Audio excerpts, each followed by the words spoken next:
혹시 매일 드시는 밥 있잖아요. 그걸 밥그릇에 좀 더 많이 담으려면 어떻게 해야 할지 뭐 그런 생각 해보신 적 있으신가요? 하, 밥이요. 갑자기요? 네. 제일 쉬운 방법은 역시 그릇 자체를 그냥 큰 걸 쓰는 거겠죠. 그렇죠. 그게 제일 편하죠. 아니면 뭐 같은 그릇이라도 밥을 막 꾹꾹 눌러 담는 방법도 있고요. 아, 네네. 그것도 방법이겠네요. 이걸 약간 공식처럼 표현해보면 담는 밥알수는 그릇 크기 곱하기 누르는 정도 뭐 이렇게 볼 수도 있겠네요. 오, 재미있는 접근인데요? 더 많이 담으려면 그릇이 크거나 아니면 더 세게 누르거나 아주 직관적이잖아요. 그렇죠. 딱 와닿네요. 그런데 놀랍게도 전기 에너지도 이렇게 뭐랄까 담아서 저장해야 할 때가 있습니다. 아, 전기 에너지를요? 네, 특히 아주 짧은 순간 동안 필요한 만큼의 전기를 보관했다가 빠르게 사용해야 할 때 말이죠. 오늘 저희가 깊이 파고들 주제가 바로 이거랑 관련이 깊어요. 흥미로운데요? 오늘은 여러분께서 보내주신 자료, 특히 길벗 출판사의 찐초보 거름마 전기 내용을 중심으로 커패시터, 그리고 그 성능을 나타내는 커패시턴스에 대해 알아보려고 합니다. 네, 커패시터와 커패시턴스. 전기 에너지를 아주 잠깐 저장하는 이 작은 부품이 도대체 어떤 원리로 작동하고 왜 현대 전자기기에서 없어서는 안 될 존재인지 그 핵심을 함께 파헤쳐 보겠습니다. 네, 좋습니다. 그 밥그릇 비유 아주 적절한 시작인 것 같아요. 그런가요? 네, 전기를 담는다는 개념이 처음엔 조금 낯설 수 있잖아요.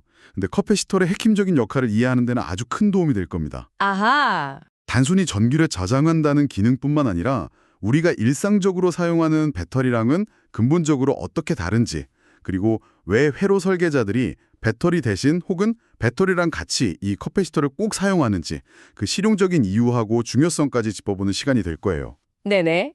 그냥 정보 전달을 넘어서 이 지식이 여러분의 전기전자 세상을 보는 눈을 어떻게 바꿔줄 수 있을지 함께 탐구해보죠. 좋습니다. 그럼 먼저 이 전기 밥그릇이라고 할 수 있는 커패시터가 정확히 무엇인지부터 시작해 볼까요? 네, 그러시죠. 보내주신 자료를 보니까 커패시터를 콘덴서 또는 뭐 축전기라고도 부른다고 되어 있네요. 용어가 여러 가지군요. 맞습니다. 커패시터, 콘덴서, 축전기 다 똑같은 부품을 가리키는 이름들이에요. 아, 같은 거군요. 네, 핵심 기능은 전화, 그러니까 전기적인 성질을 띤 아주 작은 입자들을 일시적으로 붙잡아두는 저장하는 장치라는 거죠. 일시적으로 저장한다. 이 부분이 중요한 것 같네요.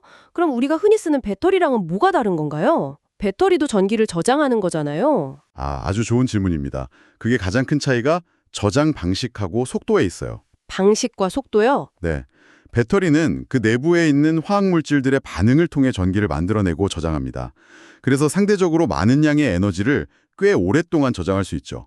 뭐랄까, 마라톤 선수처럼 꾸준히 에너지를 공급하는 데 강점이 있어요. 아하, 마라톤 선수? 반면에 커패시터는 화학 반응이 아니라 물리적인 원리, 그러니까 전기장이라는 공간에 전하를 직접 모으는 방식으로 작동해요. 아, 화학 반응이 아니라 물리적인 방식이요? 네, 그래서 화학 반응에 일어날 시간이 필요가 없어요. 전압이 딱 걸리면 거의 즉시 전하가 모이고 필요하면 모았던 전하를 정말 눈 깜짝할 사이에 방출할 수 있어요. 와, 진짜 빠르네요. 그렇죠. 마치 단거리 육상 선수처럼 짧은 순간에 폭발적인 에너지를 내보내는데 특화되어 있죠. 바로 이 속도가 커패시터가 전자회로에서 특별한 역할을 맡게 되는 핵심 이유 중 하나입니다. 그렇군요. 속도가 핵심이군요. 자료에 보니까 커패시터 종류도 꽤 다양하게 나와 있더라고요. 네, 그렇죠. 전해 커패시터, 탄탈 커패시터, 세라믹 커패시터, 마이카, 마일러.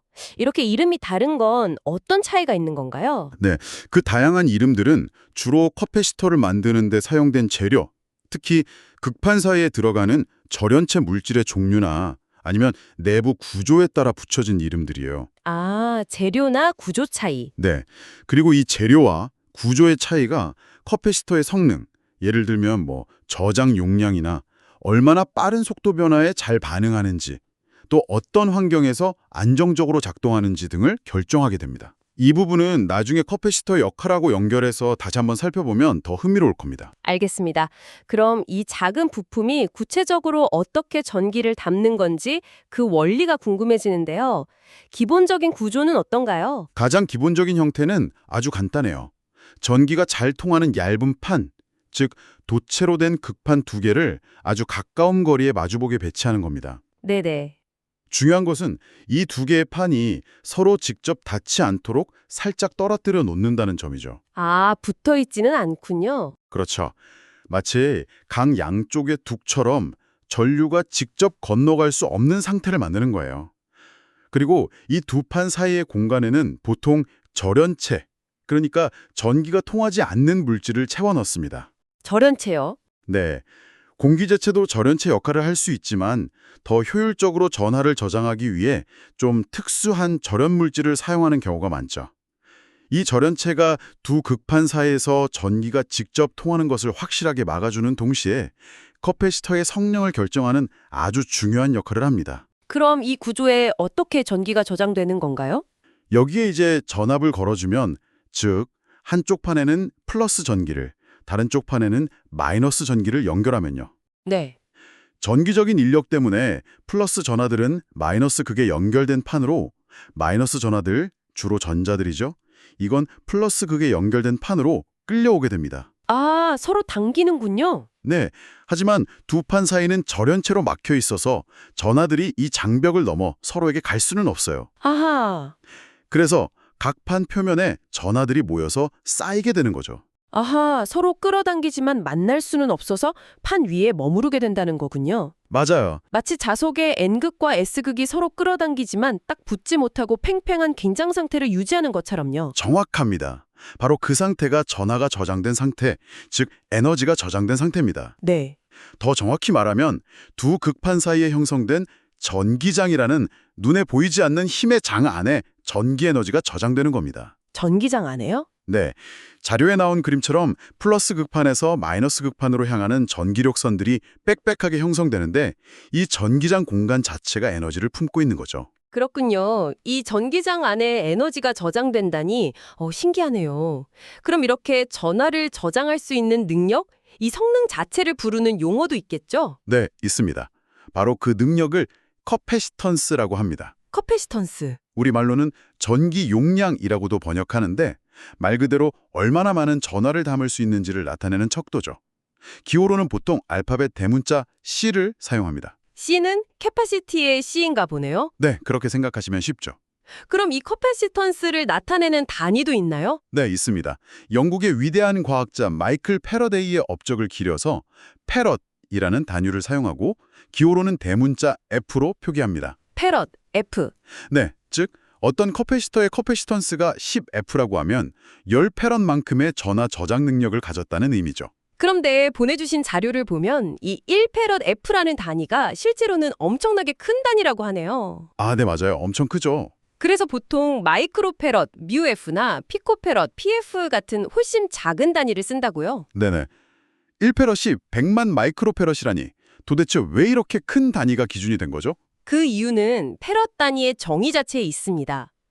1패럿은 커패시터 양단에 1V V의 전압을 걸었을 때 1쿨롱C의 전하를 저장할 수 있는 능력으로 정의되거든요. 1볼트에 1쿨롱. 네, 그런데 이 1쿨롱이라는 전하량이 생각보다 굉장히 큰 값입니다.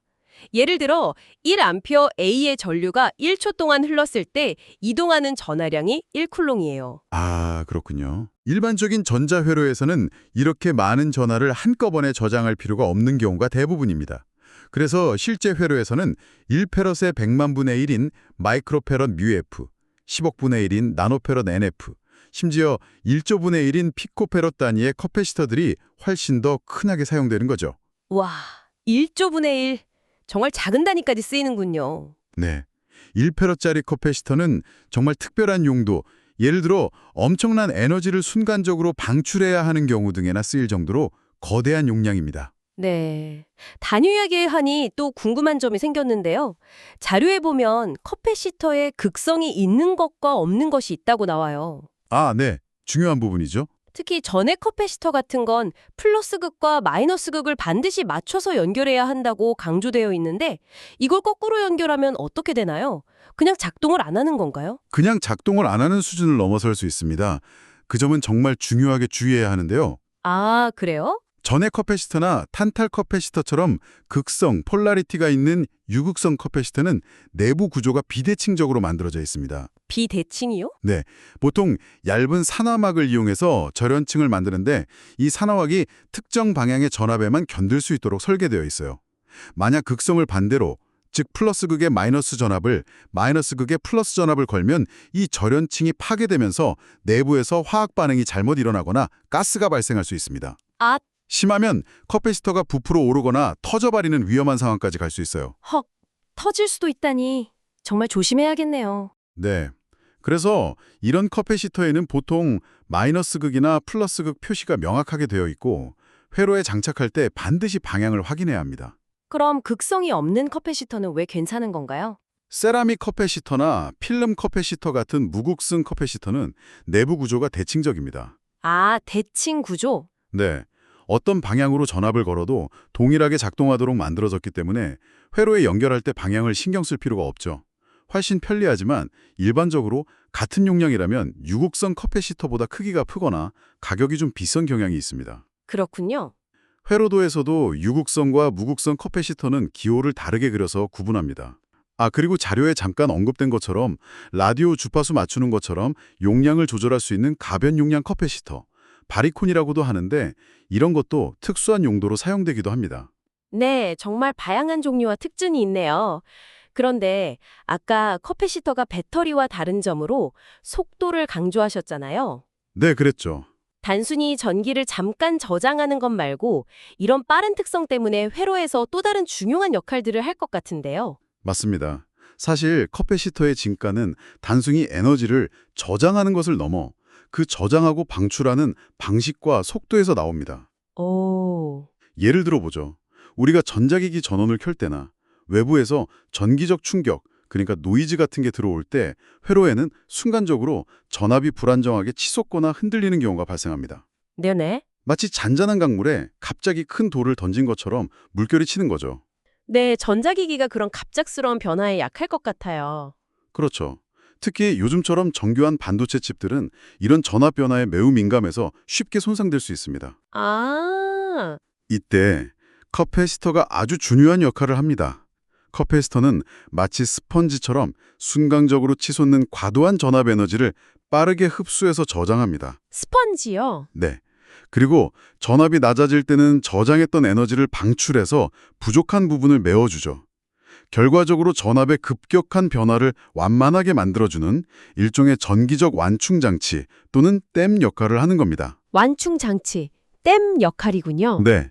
그래서 전원 회로나 민감한 집 주변에는 반드시 이런 커패시터들이 붙어서 전압을 안정시키고 노이즈를 걸러대는 역할을 합니다. 아하, 여러분, 스마트폰 충전기나 컴퓨터 파워 서플라이 안을 보면 꽤 큰 원통형 전해 커패시터들이 들어있는 걸 볼 수 있는데 이게 바로 그런 역할, 전압 스무딩 역할을 하는 대표적인 예입니다. 아, 그래서 그런 거군요. 전압을 안정시켜서 회로를 보호하는 역할이군요. 정말 중요한데요. 또 다른 중요한 역할은 바로 그 빠른 방출 능력이 있습니다. 빠른 방출이요? 네. 예를 들어 구형 카메라의 플래시를 생각해 보세요. 어두운 곳에서 사진을 찍을 때 번쩍 하고 아주 짧은 순간에 엄청나게 밝은 빛을 내잖아요? 네, 그쵸. 눈이 부실 정도로요. 그 짧은 순간에 그토록 강한 빛을 내려면 엄청나게 많은 양의 전류가 순간적으로 흘러야 합니다. 그런데 일반적인 배터리만으로는 그렇게 짧은 시간에 그 정도의 큰 전류를 공급하기가 어려워요. 화학 반응 속도가 따라가지 못하거든요. 아, 속도 문제군요. 그렇죠. 그래서 카메라 플래시 회로에는 반드시 커패시터가 들어갑니다. 배터리로부터 천천히 에너지를 충전해 두었다가 셔터를 누르는 순간 네. 커패시터에 모아두었던 에너지를 한꺼번에 방출해서 플래시 램프를 터트리는 거죠. 단거리 스프린터처럼 폭발적인 힘을 내는 겁니다. 와, 카메라 플래시 예시를 들으니 그 빠른 방출 능력이 확 와닿는데요. 그렇죠. 단순히 저장만 하는 게 아니라 전압을 안정시키고 순간적인 큰 힘을 내게 하고 정말 회로의 감초 같은 존재네요. 그렇습니다. 이 외에도 특정 주파수의 신호만 통과시키거나 차단하는 필터 역할, 직류 DC는 막고 교류 AC 신호만 전달하는 커플링 역할 등 커패시터는 전자회로에서 정말 다양한 팔방민 역할을 수행합니다. 팔방민이라. 네, 그래서 전자회로 기판을 보면 저항 다음으로 가장 많이 보이는 부품이 바로 이 커패시터일 겁니다. 크기와 모양은 제각각이지만 모두 중요한 역할을 하고 있죠. 자, 오늘 커패시턴스와 커패시터에 대해 정말 많은 것을 알게 되었는데요. 한번 정리해 볼까요? 네, 좋습니다. 커패시터는 전하를 잠시 담아두는 전기 밥그릇 같은 존재인데 중요한 건 화학 반응이 아닌 물리적인 방식으로 저장하기 때문에 충전과 방전 속도가 매우 빠르다는 것. 네, 핵심이죠. 그리고 이 저장 능력을 커패시턴스라고 하며 단위는 페럿, F를 쓰지만 실제로는 마이크로, UF나 피코, PF 같은 작은 단위를 주로 사용한다는 점 기억나시죠, 여러분? 1페럿은 아주 큰 단위라는 거. 네, 핵심을 잘 짚으셨습니다. 그리고 추가로 기억해야 할 것은 전의 커패시터처럼 극성이 있는 종류는 반드시 플러스, 마이너스, 방향을 맞춰서 연결해야 한다는 것. 틀리면 위험할 수 있다는 점이죠. 맞아요. 터질 수도 있다고 하셨죠. 네. 또한 커패시터의 중요한 역할로 전압을 안정시켜 회로를 보호하는 완충 작용과 카메라 플래시처럼 순간적으로 큰 에너지를 방출하는 능력을 이야기했습니다. 그럼 이제 마지막으로 오늘 나눈 이야기를 바탕으로 좀 더 깊이 생각해 볼 만한 질문을 던져볼 시간인데요. 네, 오늘 커패시터의 종류가 다양하다고 이야기하면서 그 차이가 주로 극판 사이에 들어가는 절연체 물질에 따라 달라진다고 언급했었죠. 네, 유전체라고 하셨죠. 네, 맞아요. 세라믹, 탄탈, 마이카, 필름 같은 것들이 바로 이 절연체, 즉 유전체라고 부르는 재료들의 이름이기도 합니다. 여기서 흥미로운 질문을 던져볼 수 있습니다. 어떤 질문일까요? 만약 커패시터의 극판 크기나 두 판 사이의 간격은 똑같이 유지한다고 가정해 봅시다. 그리고 그 사이에 들어가는 유전체의 종류만 다른 것으로 바꿔 끼운다면 커패시터의 전기 저장 능력, 즉 커패시턴스는 어떻게 될까요? 오, 그러니까 그릇의 크기는 똑같은데 그 안에 밥을 담을 때 얼마나 꾹꾹 눌러 담는지 혹은 뭐랄까 밥알 자체의 찰기가 다른 경우처럼 판 사이를 채우는 물질이 달라지면 저장 능력이 변할 수 있냐는 질문이시군요. 바로 그겁니다. 같은 공간이라도 그 공간을 어떤 물질로 채우느냐에 따라 그 공간의 전기 적촉성이 달라질 수 있다는 거죠. 아하, 빈 상자에 그냥 공기를 채우는 것과 스티로폼을 가득 채우는 것, 혹은 물을 채우는 것이 다르듯이 말입니다. 이 유전체 물질의 고유한 성질, 전문 용어로는 유전율이라고 하는데 이 유전율이 커패시턴스 값에 직접적인 영향을 미칩니다. 유전율이요. 네, 어떤 물질을 넣느냐에 따라 같은 크기의 커패시터라도 저장할 수 있는 전기의 양이 몇 배 혹은 수십 배까지 달라질 수 있거든요. 와, 그렇게 많이요? 네, 이 유전체의 특성이 어떻게 커패시턴스에 영향을 미치는지 그리고 왜 특정 재료, 예를 들어 세라믹이나 탄탈 같은 것들이 특정 용도에 더 적합한지 한번 생각해 보시면 커패시터와 전기 현상에 대한 이해가 한층 더 깊어지실 겁니다. 와, 정말 흥미로운 질문인데요. 눈에 보이지 않는 판 사이의 물질이 그렇게 큰 차이를 만들 수 있다니. 오늘 저희가 함께 살펴본 커패시터 이야기가 여러분의 지적 호기심을 자극하고 복잡하게만 느껴졌던 전기의 세계를 조금 더 친근하게 느끼는 계기가 되었기를 바랍니다. 다음에 더 흥미로운 주제로 다시 찾아뵙겠습니다.